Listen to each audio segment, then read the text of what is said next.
تو ہم وہاں چلے گئے. یہ جگہ ہے لیوین جو کہ برسل سے 20-25 کلومیٹر دور ہے, اور یہ کوئی 16ویں صدی کی یونیورسٹی ہے, بہت پرانی اور بڑی اعلیٰ یونیورسٹی ہے. تو بیگم میں وہاں گئے ملنے اس پروفیسر سے جس نے میں آفر کیا تھا. ہمیں وہ بہت شہر پسند آیا یونیورسٹی. وہ کوئی 40,000 کی آبادی تھی, 25,000 اسٹوڈنٹ تھے اور 15,000 شہری. وہ کھلے باغات, کھلی جگہ, اور یہ وہ, اور انہوں نے ہمیں گھر بتائے جو کہ ڈاکٹریٹ کی اسٹوڈنٹس کے لیے رکھے تھے, ریسرچ فیلو کہلاتے تھے ہم لوگ. تو ان کے لیے تو بڑے پیارے چھوٹے چھوٹے سے گھر تھے.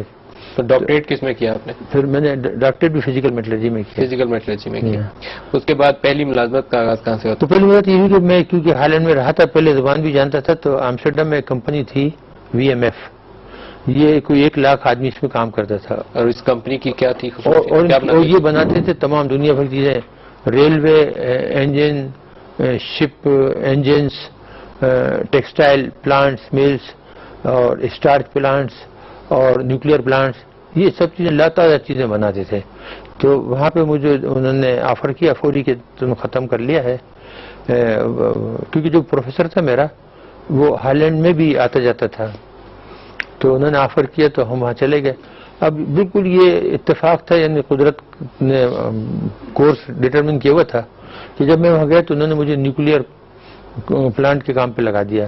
اسی کمپنی کا نیوکلیئر پلانٹ بھی تھا؟ نہیں, وہ ہم لوگ وہاں کنسلٹنٹ تھے جو ہالینڈ کا نیوکلیئر پلانٹ تھا. اور یہ جو تھا یہ جرمنی, ہالینڈ اور انگلینڈ تینوں کو مل کے کام کر رہے تھے 20 سال سے. کس کمپنی میں, نام کیا تھا اس کا؟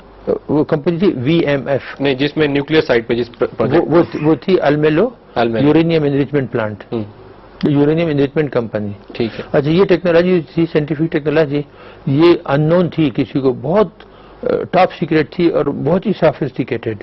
اور یہ تینوں ممالک اس پہ مل کے کام 3 ممالک نے 20 سال کام کیا تھا اور $2 ارب خرچ کیے تھے. اور یہ ہائیلی انریچڈ یورینیم سے گیس سینٹریفیوجز کے ذریعے آپ انریچمنٹ کرتے تھے. تو انہوں نے مجھے اس پہ لگایا کہ اس میں بہت سی پرابلمس آ رہی تھیں مٹیریلس میں, وہ سینٹریفیوج بنانے میں.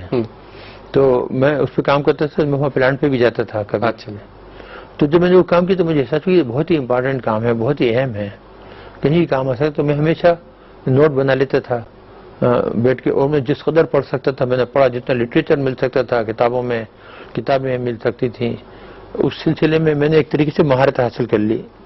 تو اگر ہم بالکل سادہ لفظوں میں یہ گیس سینٹریفیوجز, بالکل ایک مجھے بھی اس کہیں تو بہت زیادہ اس کے متعلق نالج نہیں ہے, کہا یہ جاتا ہے کہ یہ جس طریقے سے وہ مدھانی چلتی ہے مکھن نکالنے کے لیے, تو مکھن اس کے ساتھ لگ جاتا ہے اور دودھ اور باقی حصہ علیحدہ ہو جاتا ہے. بالکل سیم ٹیکنالوجی ہوتی ہے کہ ہائیلی انریچڈ یورینیم جو ہے وہ آپ کی ان سینٹریفیوجز کے ساتھ آ چپکتا ہے. ہوتا یہ کہ سینٹریفیوج کے سمجھ لیجیے 2 سلنڈر ہوتے ہیں, اندر والا سلنڈر اور باہر والے سلنڈر کے درمیان ویکیوم رکھتے ہیں تاکہ وہ بہت اسپیڈ سے چلے. اور یہ چلتا ہے کچھ 65 سے لے کے تو 70,000 RPM تک, یعنی اتنے per minute 65 to 70,000 revolutions per minute, ایک منٹ کے اندر 70 دفعہ وہ یوں گول ہو جاتا ہے, 70,000 دفعہ گول ہو جاتا ہے ایک منٹ میں. تو یعنی ایک سیکنڈ کے اندر تقریباً 1075, بعض اوقات 1100. تو اور اس کے لیے مٹیریلس کی بڑی ریکوائرمنٹ ہے اور اس کے بیئرنگ سسٹم کی. تو اس میں نے بہت کام کیا ان کی مدد. فرکشنز کیسے کنٹرول کرنی ہے, ہیٹ کیسے, اس کے اندر آپ گیس ڈالتے ہیں یورینیم ہیکسا فلورائڈ. اچھا, یہ بھی قدرت کا نظام ہے کہ صرف ایک ہی اس کا کمپاؤنڈ کہہ لیجئے گیس کے یورینیم ہیکسا فلورائڈ جو کہ اسٹیبل ہوتا ہے.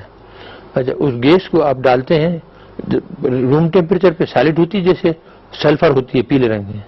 جب اس کو آپ گرم کرتے ہیں تو گیس بن جاتی ہے 56 ڈگری پہ, اور گیس کو فیڈ کرتے ہیں وہاں.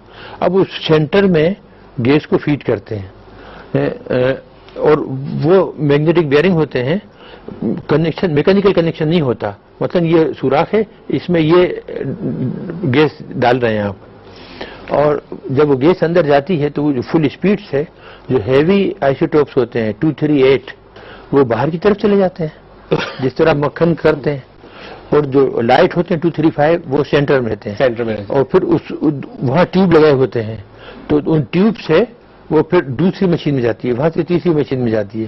اور یہ کب تک اس کمپنی میں آپ نے کام کیا؟ میں نے 4 سال کام کیا. 4 سال. اور یہ جو سینٹریفیوج بنانے کا پورا میکینزم تھا, اس کی مہارت آپ نے وہیں اسی کمپنی سے حاصل کی؟ اور پھر پاکستان آنے کا کب خیال آیا؟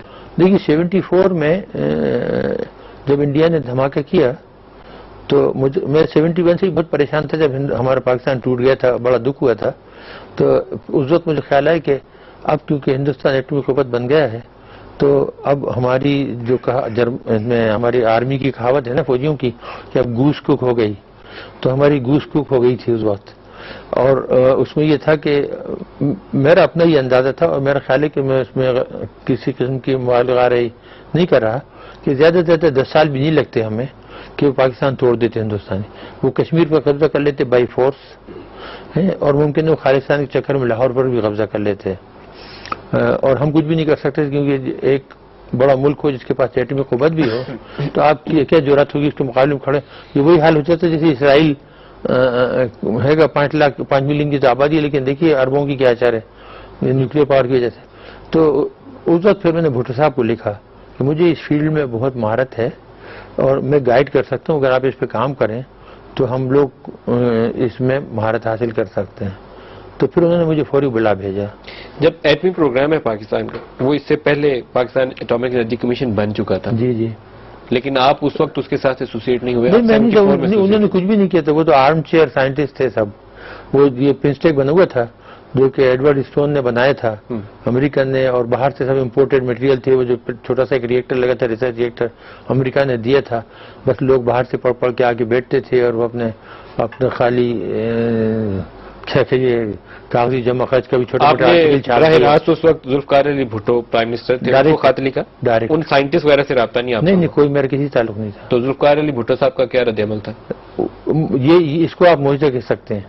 یعنی میں تو اننون تھا پاکستان میں, میرا نام پروفیسر سلام تھا یا کوئی اور سلیم الزماں صدیقی یا پروفیسر چودھری وغیرہ. تو 2 ہفتے کے اندر ہی میرے پاس جواب آیا کہ آپ فوری آئیے ملنے. تو میں دسمبر 74 میں کرسمس کے ٹائم 74 میں آیا, ان سے ملا تو انہوں نے بتایا, پوچھا تھا سمجھائیے. تو میں نے بتایا وہ تھوڑا سا میں نے کوئی لمبی کہانی نہیں لکھی, جن کو جب خط لکھا تھا تو میں نے کہا یہ ٹیکنالوجی ہے جس کے ذریعے یورینیم حاصل کیا جا سکتا ہے اور اب ہم بنا سکتا ہے. یہ شارٹیسٹ روٹ ہے اور اس کی یعنی پوری وہ دیکھ کر ٹیکنالوجی اور جسامت ہم اس قابل ہیں کہ ہم یہ کر سکتے ہیں بشرطے کہ آتا ہو کسی کو یہ کام. تو جب میں آیا تو میں نے پھر ان کو یہ بتایا سمجھایا. تو انہوں نے کہا کہ اچھا ایٹمی کمیشن لوگوں کو سمجھا دیں. تو انہوں نے منیر احمد خان کو بلایا اور ان کے 1-2 ساتھی. تو میں ان کو سمجھا کے چلا گیا کہ آپ ایسے کیجیے, پہلے اس اسکیم کی فیسلٹیز لگائیے اور تیزی سے لگائی تاکہ کسی کو پتہ نہ لگے. اور میں نے لٹریچر آپ کو بھیج دوں گا اور آپ لٹریچر سے دیکھیے اور کہیں آپ کو پرابلم آئے تو. یہ ملاقات آپ کی کن لوگوں سے؟ منیر احمد خان وغیرہ؟ جی ہاں, اور ان کے ساتھیوں سے. ایک بریک لے لیں, پھر ایٹامک پروگرام کیسے سٹارٹ ہوتا ہے اور آپ نے اس میں کیا کنٹریبیوٹ کیا, بریک کے بعد اس کے اوپر اور بات کریں گے. ہمارے ساتھ رہیے گا جی, ایک شارٹ بریک لے لیں.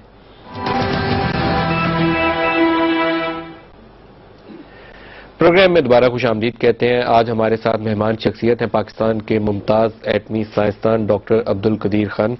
ڈاکٹر صاحب آپ ذکر کر رہے تھے بریک میں جانے سے پہلے کہ منیر احمد خان اور پاکستان کے جو دیگر سائنٹسٹ اس وقت ایٹامک پروگرام سے وابستہ تھے ان کو آپ نے کہا کہ یہ ٹیکنالوجی بھٹو صاحب سے ملاقات کے بعد اور اس طریقے سے آپ اس کے اوپر ایک سیٹ اپ بنائیے جس میں تیزی سے کام کیا جا سکے. پھر ان لوگوں نے کیا کام کیا؟ وہ یہ کہ ہم تو چھٹی پر آئے تھے. اچھا 4 ہفتے کی. ہم لوگ ہمیشہ 4 ہفتے کی چھٹی پر آتے تھے کرسمس ٹائم پہ. اس میں ہوتا ہے کہ کرسمس کی چھٹی اور نیو ایئر کی چھٹی ملا کے نا تو 3 ہفتے کی ہم چھٹی لیتے تو 1 ہفتہ ہمیں یہاں مل جاتا تھا ان چھٹیوں کی وجہ سے. تو 4 ہفتے ہمیں 5 ہفتے کی چھٹی ملتی تھی سالانہ. تو باقی ہم دن بچا لیتے تھے کہ یورپ میں سفر کرتے تھے ادھر ادھر. تو پھر ہم لوگ واپس چلے گئے مڈل آف جنوری. اچھا اس کے بعد ہم پھر دسمبر میں آئے وہی کرسمس کے ٹائم پہ 75 میں. تو آئے تو پھر آیا بھٹو صاحب کو پتا تھا, میں بتا گیا تھا کہ آؤں گا. تو پھر مجھے جنرل امتیاز سے مرحوم ان کے ملٹری سیکریٹری بہت ہی نفیس انسان تھے اور ایکچولی پروگرام کا کریڈٹ بہت سارا ان کو بھی جاتا ہے کہ انہوں نے اس کو پرسو کیا ٹھیک سے. تو پھر آ کے میں ملا تو بھٹو صاحب نے کہا کہ آپ ذرا گھوم کے دیکھ لیے کام کیا ہوا. اور مجھے اتنا شاک لگا کہ کوئی بھی کام نہیں کیا تھا.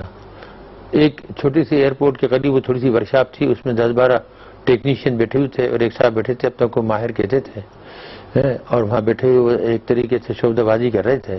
تو یہ جو ہمارا بیسیکلی نیوکلیئر پروگرام ڈیوائس کا پروگرام تھا، یہ آپ کہہ رہے ہیں کہ 10-12 ٹیکنیشینز بیٹھے ہوئے تھے ایئرپورٹ کے پاس، ایک چھوٹی سی فیسلٹیز کے علاوہ کوئی کام نہیں تھا؟ کوئی کام نہیں تھا.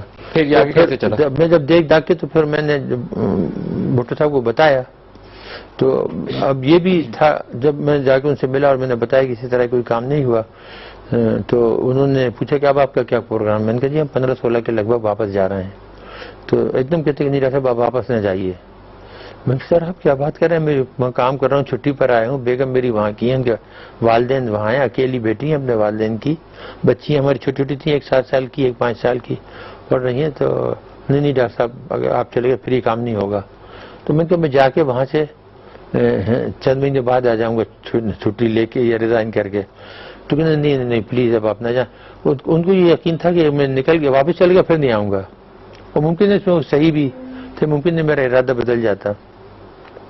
میں نے بیگم سے پوچھا، میں بیگم کو ساتھ لایا تھا کراچی سے، کہ کراچی میرے بہن سے سب تھے. تو بہن سے میں نے بیگم سے کہا کہ انہوں نے پوچھا کیسا رہا وزٹ کیسے رہی بھٹو صاحب سے. میں نے کہا بہت اچھی رہی اور بڑی سنسیئر ہیں اور بڑا انٹیلیجنٹ آدمی ہے بہت. تو ان کا کیسا رہا پروگرام، کیا بات ہوئی؟ تو میں نے ادھر کہا کہ وہ کہتے ہیں کہ رک جاؤ مت.